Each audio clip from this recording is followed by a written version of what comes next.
안녕하세요. 반가워서 월트입니다. 아이고, 벌써 2003년 설이네요. 설 잘 보내시고요. 올 한해도 건강하시고, 하시는 일 잘 되셨으면 좋겠습니다. 다 잘 되시고요.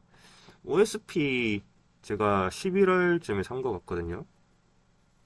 OSP 이 이제 눌림 주는 자리에서 한번 매수를 했었는데, 거의 뭐 두 달 정도, 파란불이 들어오다가, 오늘, 전일이죠. 전일 8%딱 수익이 나면서, 8.40% 오르면서 8% 수익이 났어요. 가장 최근에 올린 게 11월 21일이에요. OSP 올렸었는데. 아무튼 뭐 11월 달입니다. 두 번, 세 번 정도 올린 것 같아요. OSP는. OSP 제가 매수했던 이유는 일단 시총이 너무 싸요. 6,604억밖에 안 되죠. 664억밖에 안 되죠, 지금. 그리고 우리나라 상장사 중에 펫푸드 관련주는 이게 이제 유일하다는 희소성이 있었고, 일단 뭐 모든 종목을 제가 그런 건 아니지만 상장하고 급락하는 종목 상당히 좀 좋아합니다. 이게 하락했다가 급등시키는 경우도 많거든요. 그리고 얘를 좀 일단 목표 주가는 뭐 만원 이상이긴 한데 좀 괜찮게 보는 이유는 대한민국의 모든 집사분들, 어, 팬맘들 응원합니다. 저도 강아지를 좋아하는데 일단 뭐 간단하게 생각해도 이제 핵가족이죠.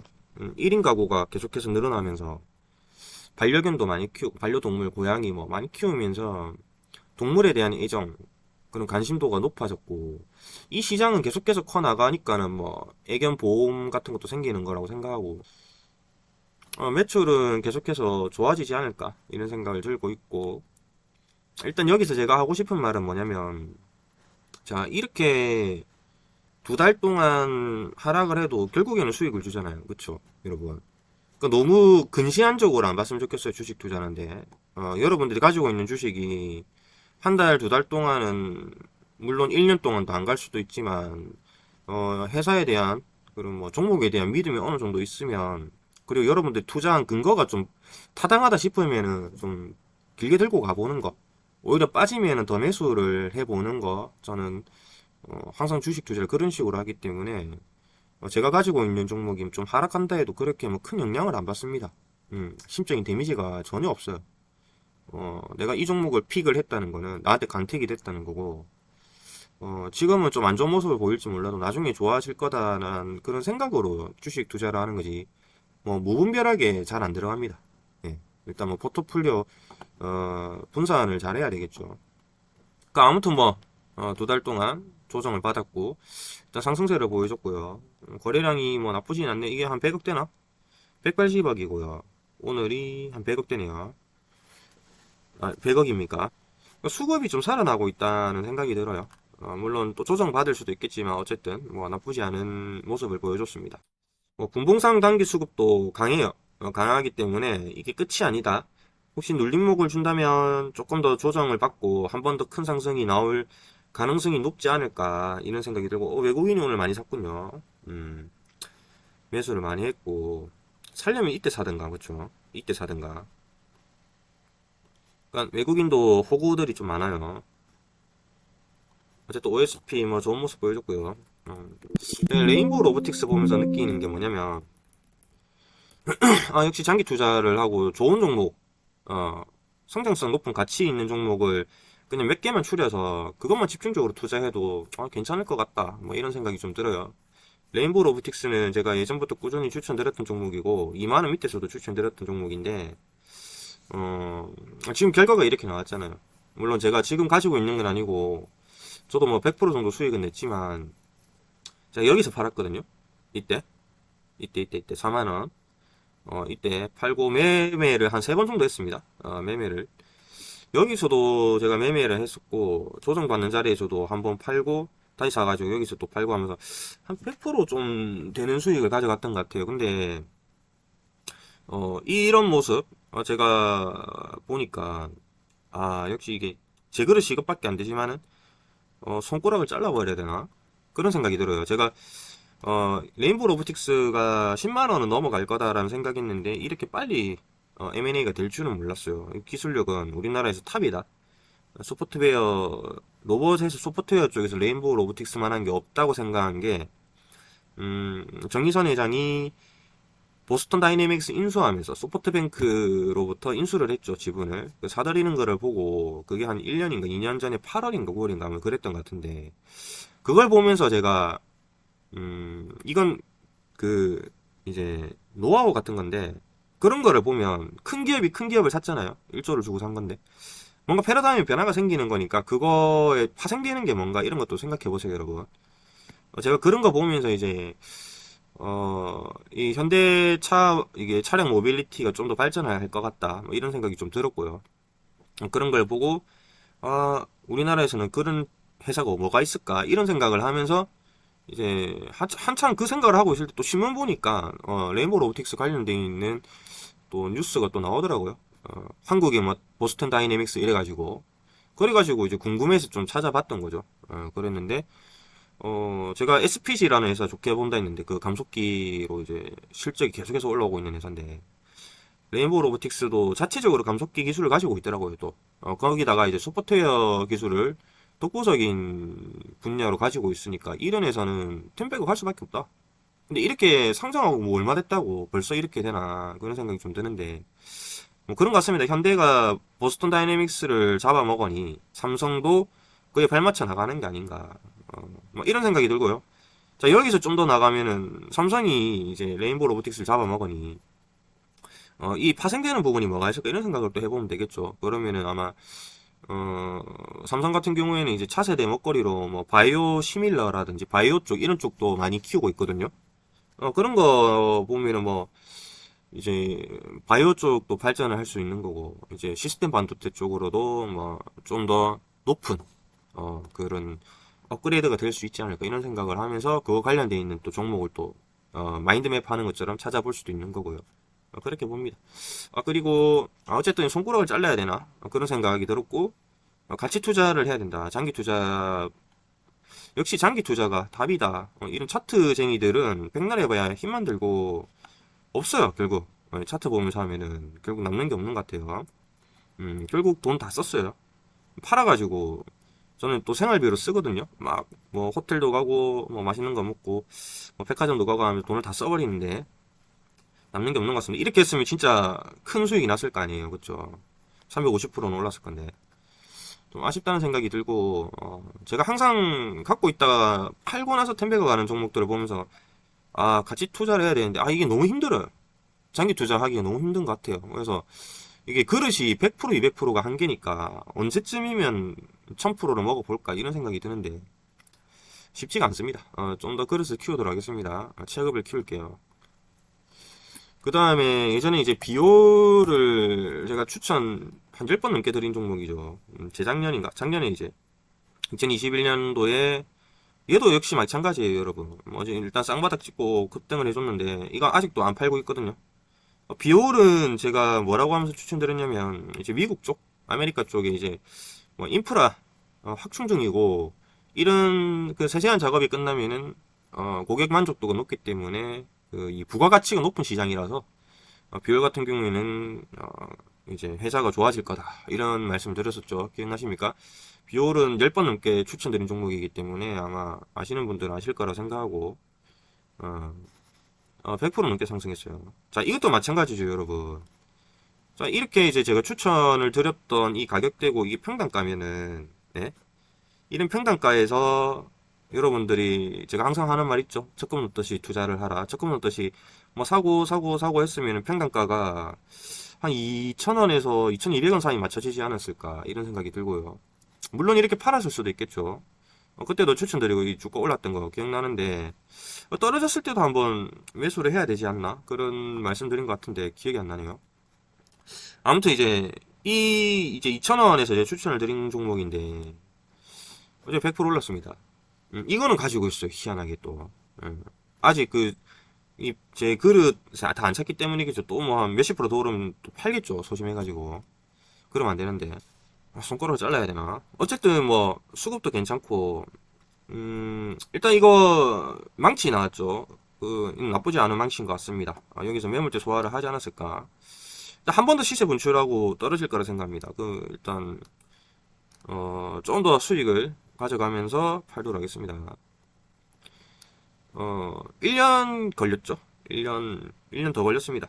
1년 더 걸린 종목인데, 그렇게 생각해요. 이것도 제가 분명히 들어갈 때 중장기 투자를 해야 되고, 그, 포트폴리오 분산 잘해야 되고, 이거는 이제 바닥에서, 적금 넣듯이 투자를 하시라라고 말씀을 드린 종목이거든요. 그대로 갔습니다. 예, 이런 모습을 보여주기 때문에, 너무 근시안 쪽으로 보지 마라. 너무 단기로 보지 말고, 여러분들, 제가 항상 하는 말이 있죠. 회사라는 거는, 내가 산다고 해가지고 바로 바뀌지 않는다. 그 기대하는 거는, 내가 사고 그 다음날 바로 급등했으면 좋겠다고 기대하는 거는 욕심이고, 도박이다. 카지노 가는 게 더, 재밌죠. 차라리 카지노 가면 즐겁기라도 하지. 그렇습니다. 예. 이 실적이라는 것도 분기별로 나오는데, 그럼 세 달마다 나오는 거잖아요. 근데 그 분기 실적도 세 달 지나서 바로 나오는 게 아니라, 그 다음 분기가 되기 전에 이게 잡히고 하죠. 그러니까 이제, 회사가 조금씩 변화가 생기는 것도 그 분기별로 세 달마다 그 생기는 거고, 어, 그런 건데, 내가 사고 나서 그 바로 이렇게 올랐으면 좋겠다. 내가 그냥 이유 없이 차트만 보고 이런 거 먹으려고 들어갔다 하면 미칩니다. 힘듭니다. 예, 그런 식으로 하지 말고 즐겁게 투자했으면 좋겠어요. 예, 사서 이 회사와 같이 커 나간다는 생각이 드는 회사들만 골라서 매수를 하고 했으면 좋겠습니다. 자, 이번에 이제 중국 관련주 좀 그 봐라고 했는데 일단 제 눈에 지금 보이는 거 웹진밖에 없어요. 뭐 안 찾아봐서 그렇겠죠. 제가 게을러가지고. 일단 실적이 그렇게 많이 떨어지지 않았는데 웹젠 주가가 너무 바닥이거든요. 이제는 좀 살 때가 아닌가. 예. 어, 지금 이쯤이라 생각합니다. 예, 이쯤이라 생각해요. 자, 이렇게 가지 않을까. 왜냐면 이렇게 갈 거라고 생각하는 게 너무 많이 저평가되어 있다 생각합니다. 주가는 많이 떨어져 있는데 실적은 좀 감소를 했죠. 분기에 한 160억인가 나왔던 것 같은데 그렇게 나쁘지가 않아요. 근데 이제 제가 말씀드렸다시피 중국 관련해가지고, 뭐, 판호 개방이라든지, 그 2년, 3년 동안 중국 너무 그 억눌려 있었잖아요. 경기 침체가 되고 이제 경기 성장률이 계속 떨어졌는데, 이 어느 정도 그 특이점이 오면은 반대로 이게 올라가는 게 경기 사이클이거든요. 그러니까 중국은 그동안 계속 꼬꾸라졌으니 이제는 좀 해방할 때가 아닌가. 그런 생각으로 아주 단순하게 접근해도 중국 관련 주들이 좀 메리트가 있지 않을까. 어. 리더스 코스메틱이라고 있는데 옛날에 삼성 LNS라는 회사였거든요. 이게 원래 골판지 하던 건데 2015년도입니다. 2015년도 중국 관련해가지고 3,000원짜리가 12만원까지 40배가 올랐던 슈퍼 종목입니다. 가장 제 인생에서 신풍제약 다음으로 가장 그 핫했던 종목. 이 당시에 슈퍼 급등주들이 많았어요. 이 당시에 뭐 중국 관련 주들이 많이 나오긴 했죠. 뭐 그 아모레라든지 뭐 이제 LG생활건강 예. 그리고 뭐 이런 화장품주들 말고 그 이제 게임주들도 이 당시에 다 급등을 했거든요. 그래서 박근혜 대통령이 저한테는 개인적으로 좀 약간 그리운 대통령이기도 합니다. 이게 박근혜 대통령 때이기 때문에 다시 한번 이런 장이 오지 않을까 이런 생각을 하는 거죠. 그게 이제는 좀 올 때가 안 됐나. 10년 사이클로 봐도 이제 2023년이니까 2년 뒤에 이런 모습이 나올 수도 있다. 그렇게 보기 때문에 중국 관련주들로 일단 첫 번째는 웹젠이 저평가되어 있어서 일단 좀 살 때다. 이 지금 쌍바닥이거든요, 여러분. 주가가 올라갈 가능성이 높다. 이렇게 봅니다. 올라가고 있고 거래량도 터졌고 괜찮습니다. 떨어지면 더 사도 됩니다. 시가총액 6천억 밖에 안 되고 이거 거의 뭐 웹제는 품절주죠. 나와 있는 물량이 별로 없기 때문에 자, 36% 나와 있기 때문에 괜찮다는 거예요. 자, 그리고 제가 여러분들한테 가끔씩 말씀드리는 건데 이 유동 비율이 중요합니다, 여러분. 유동 비율. 유동 비율이란 거는 유동 자산에서 이제 유동 이 부채를 나눈 건데 이 갭차가 크면 클수록 회사가 안정성이 높다. 돈이 많다는 거고. 돈이 왜 많을까요? 부채가 왜 작을까 생각해보면 답이 나오죠. 돈벌이가 되니까 당연히 빚이 없겠죠. 근데 유동 비율은 높은데, 뭐, 부채가, 주가가 낮다면은, 뭐, 저평가 아닐까요? 마찬가지입니다. 이것도 떨어졌어요. 실적이 아까 말씀드렸다시피 떨어졌습니다. 근데 많이 안 떨어졌다는 거죠, 제 말은. 테마는 아마 이제 중국발 뭐 파노 관련해가지고 뭐 올라가지 않을까. 그런 생각을 들고요. 웹젠 괜찮아 보이고요. 뭐 나머지 뭐 중국주도 생각나면 말씀드릴게요. 그리고 유동 비율을 말씀드리면서 하나 생각나는 게 제가 지능기업을 1100원대 추천드렸었죠. 얘를 이제 뭐 지금은 살 때는 아닌 것 같고 일단 수급은 올라왔는데 한번 조정을 받고 더 받아야 될 것 같아요. 사면 될 것 같은데 얘를 추천을 드리는 이유는 뭐냐면 일단 개쓰레기 줍니다.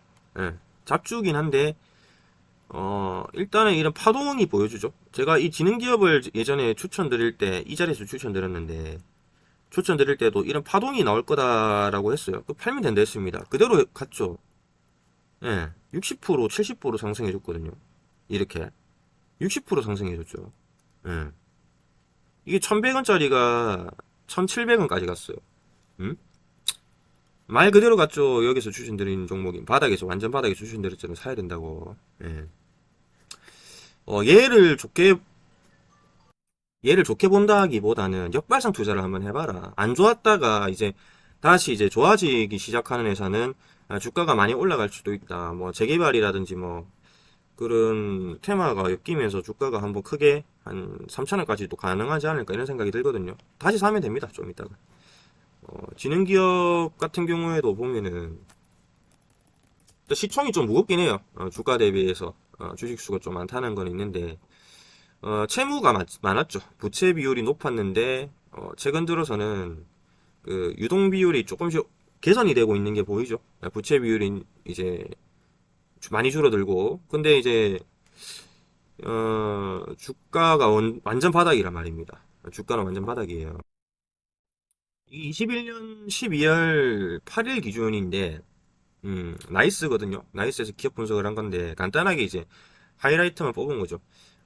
이 당시가 여러분 2021년 12월 8일이면은 뭐였냐면은 이제 원자재 가격, 시멘트 가격, 철근 가격, 콘크리트 가격 다 올랐어요. 그러니까는 중소형 건설사들이 힘들 수밖에 없다고 말씀드렸었습니다. 그 말이 여기 그대로 적혀 있죠. 철근값 같은 경우에는 뭐 통당 60만 원 넘고 막 그랬었는데 많이 올랐었죠. 자, 국내 건설 투자 위축에도 풍부한 수주 잔고를 기반으로 민간 건축 부문의 기성 실적이 확대된 가운데 강급 공사 부문도 성장하며 전년 동기 대비 큰 폭의 매출 성장 시현했고 건자재 가격 상승에 따라 원가 부담 확대로 전년 동기 대비 영업이익률 하락, 영업외 수지 저하 및 법인세 비용 증가로 순이익이 크게 하락했다. 이런 부분이 있지 않습니까? 예, 이거는 이제 예견됐던 거죠. 그러니까 주가도 같이 빠졌던 거고 이렇게. 근데 이제 좋게 보는 건 어쨌든 지금 뭐 실적도 나쁘지 않게 다시 나오고 있어요. 그동안 안 좋았다고 저는 봐요. 근데 이제 다시 괜찮아지고 있고 작전 세력도 뭐 남아 있다고 저는 생각하고요. 약간 우려가 됐던 부분도 있는데 일단 잉여 이익금이 많아요. 지금 1290억 있죠. 그러니까 부채가 지금 유동성 있는 부채가 약간 이제 단기 부채라고 보시면 되죠. 단기 부채 같은 경우에는 1340억이 있는데 자본금이랑 이익잉여금을 같이 계산을 해보면은 거래도 뭐 2천억이 된다는 거죠. 2천억이. 그러니까는 이 빚 때문에 도산을 할 일은 없다는 거예요. 비유동 부채는 신경 쓸 게 아니거든요. 그러니까 이게 문제인데 그렇게 도산할 문제는 없다라고 생각합니다. 그리고 최근 보면 이제 매출 채권이 많이 늘었다는 거는 이 건설 쪽이 다 같이 힘드니까 이게 돈이 안 돈다는 거죠. 그러니까 이것도 결국에는 언제 이게 뭐 100%다 받을 수는 없습니다. 제가 봤을 때 중간에 뭐 도산하는 회사가 있으면 못 받는 거죠. 그래도 건설사 특정상 이제 특성상 한 60% 70%는 건질 거다라고 생각하고 있고요. 시공 관련해 가지고도 수주를 조금씩 따내고 있기 때문에 제가 봤을 때는 요약 재무제표를 보면은 2600억이죠. 2600억. 2600억이고 부채를 보면은 아까 전에 말씀드린 1960억 여기서 그 비유동 부채는 빼야 되는 거죠. 그러니까 1340억 요거 보시면 되고 유동성 자산 2600억이기 때문에 회사는 좋아지고 있는 건 보여요. 근데 매출 척건이 너무 강하다, 이게 크다, 이게 좀 약간 걸리기 때문에 고민을 했는데, 이제 뭐 어쨌든 주가는 바닥이었으니 매수를 했던 거고, 이벤트성으로 수익을 좀 실현을 했는데 다시 사도 된다 이렇게 생각하고 있고, 제 생각에는 이거는 이제 그 턴어라운드 하는 수급이 아닐까 이런 생각이 좀 들어요. 좋아질 거다. 역발상 투자를 좀 하면은, 원래 그렇잖아요. 안 좋아졌다가, 예, 거의 뭐 도산 직전까지 갔다가 살아나는 기업이 좋아지거든요. 근데 뭐 지금이야 이제 원자재 가격이나 뭐 다 같이 올라도, 그 재개발이라든지 이런 주택 사업 쪽으로 그 문재인 정부 말기 때부터 큰 돈을, 이런 정부 예산을 좀 짜놨기 때문에 이 부분은 또 반드시 해야 되는 거고 해서, 한 번씩 손을 대야 됩니다. 그래서 지능기업도 뭐 큰 돈 들어가는 건 좀 오버한 것 같고, 그냥 소액으로 그냥 조금 조금씩 모아가면서 하면은 괜찮아질 것 같아요. 어쨌든 뭐 나쁘지 않은 수익률, 큰 수익은 그렇게 많이는 못 가져가는 것 같아요. 예전처럼 뭐 200%뭐 샀다면은 100%였죠 저는. 아시죠? 예, 예전부터 보셨던 분들은 그렇게는 못 가져가는데, 이제 소소하게 뭐 2, 30%씩 50%씩은 조금씩 챙겨가는 것 같으니, 그걸로 뭐 또 떨어져 있는 종목에다가 뭐 추가로 투자하기도 하고, 아니면은 뭐 제가 개인적으로 써서 놀러 다니고, 뭐 이렇게 하면서 그냥 뭐 부족함 없이 사는 것 같습니다. 저는 개인적으로 큰 욕심도 없고, 그냥 제 삶에 그 어, 쪼달림 없이 그냥 사는 것 같아요. 그냥 내가 먹고 싶은 거 여러 개 있으면은 다 같이 시켜서 그냥 먹을 수 있는 정도. 그냥 뭐 음식이 뭐 세 개가 먹고 싶다 그러면은 세 개 다 시키고, 밖에 나와서 뭐 술 한잔 하면은 뭐 내가 항상 내고, 이게 가능할 정도거든요. 그냥 뭐 엄청나게 큰 돈이 있는 건 아니지만, 뭐 어찌 보면은 뭐 자기 만족인 거죠. 음, 그런 것 같아요. 오늘은 뭐 여기까지 할게요. 아무튼 OSP 결국에는 올라가고, 웹진도 좋게 봤고, 풍산 계속 올라가고 있죠. 제가 말씀드린 마지막으로 한 개 더 봅시다. 풍산, 그 제가 예전에 말씀드린 그대로 가고 있는 거 아닌가요? 음, 그 전기차 수요는 계속 늘어날 거고, 그쵸? 전기 전도율 이제 방해를 안 받는 게 구리기 때문에, 이런 생산 라인이 커지면은, 구리도 많이 소모가 되고, 그러면은 구리값이 올라갈 거고, 풍산은 캐시카우가 좋기 때문에 회사는 안 흔들리는데, 구리값이 인상되면은 풍산 주가가 올라갈 가능성이 높다라고 하면서 이제 3만 원에서 안내를 드렸던 종목이죠. 쌍바닥을 찍고 이렇게 올라갔는데, 이걸 돌파하고 올라가기를 기원하고 있습니다. 풍산은 장기 투자해라고 했죠. 자, 여기서 여러분들이 월급 받아서 다 샀다면은 다 수익입니다. 제 말대로 했으면. 제 말대로 안 했으면은 뭐 모르겠지만, 어쨌든 그렇습니다. 풍산도 뭐 좋은 기업이니까 장기 투자하시고, 49,900 이거 이제 시간이 지나면 몇 년 걸리겠죠. 이거는 이제 까마득한 밑에 있지 않을까. 약간 포스코 케미칼 같은 그런 그런 성향의 종목이라고 보면 돼, 풍산을. 아시겠죠? 포스코 케미칼도 기본 캐시카우를 가지고 있으면서 리튬으로 주가가 올라간 것처럼.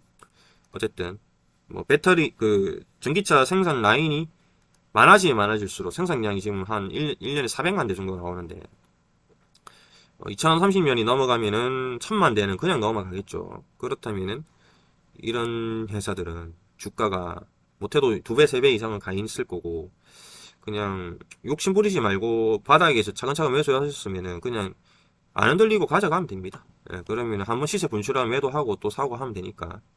오늘 이만 여기서 사라지도록 하겠습니다. 감사합니다.